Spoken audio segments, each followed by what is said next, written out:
Hey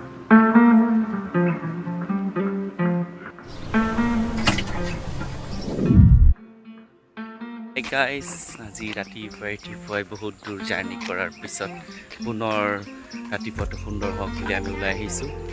এয়া মোৰ miss পাগলী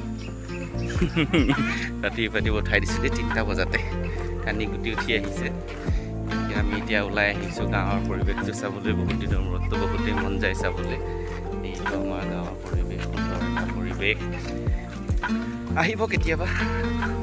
আকৌ আজি আমি দিনটোৰ কাৰ্যসূচী আৰম্ভ কৰিম। অলপ পিছতে আকৌ যাম বুলি ভাবিছোঁ মহামৃত্যুঞ্জয় মন্দিৰলৈ। আপোনালোকক দেখাই আছোঁ, চাব সুন্দৰভাৱে। এয়া আমাৰ টিকলুহঁতো আহিছে। এয়া দেখিছে, এইখন আমাৰ গাঁও। এয়া আমি গৈ আছোঁ এতিয়া মহামৃত্যুঞ্জয় মন্দিৰ ফালে। এয়া আমি বৰ্তমান পাইছোঁ বৰঘাট অভাৰব্ৰিজ। আপোনালোকে এয়া হৈছে বৰঘাট অভাৰব্ৰিজ আৰু এটা সুন্দৰ প্ৰাকৃতিক দৃশ্যৰ মনোমোহা দৃশ্য। আমি বৰ্তমান ধুনীয়াকৈ নোখোৱা নোবোৱাকৈ ৰাতিপুৱাৰ পৰা তেনেকৈ থাকি খালি লাল চাহ একাপ খাই আমি ওলাই আহিছোঁ। এয়া আমি বৰঘাট ফাইনেলি আমি মৃত্যুঞ্জয় মন্দিৰ পালোহি। এয়া চাওক মৃত্যুঞ্জয় মন্দিৰৰ পৰিৱেশ, এটা সুন্দৰ পৰিৱেশ।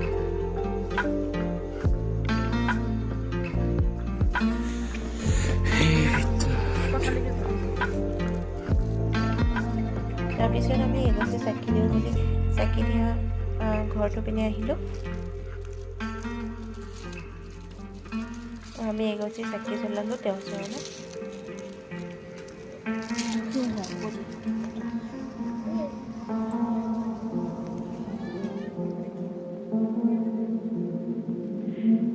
আৰু এতিয়া আমি মন্দিৰৰ ভিতৰলৈ গৈ আছোঁ।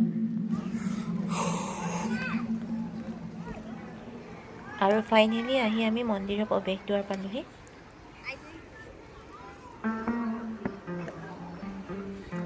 যিহেতু শাওণ মাহ চলি আছে, সেইটো ভক্তসকলৰ যথেষ্ট ভিৰ দেখা গৈছে। যথেষ্ট ভক্তসকল আহিছে দৰ্শন কৰিবলৈ।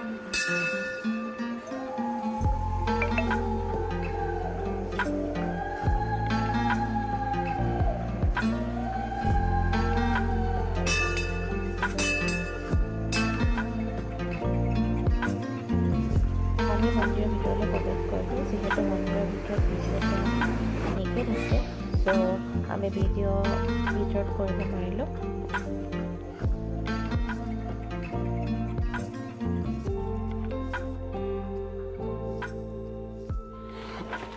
তাৰপিছত আমি প্ৰসাদ খালোঁ আৰু মন্দিৰতে ভোগ দি আছিলে, ভোগ খালোঁ।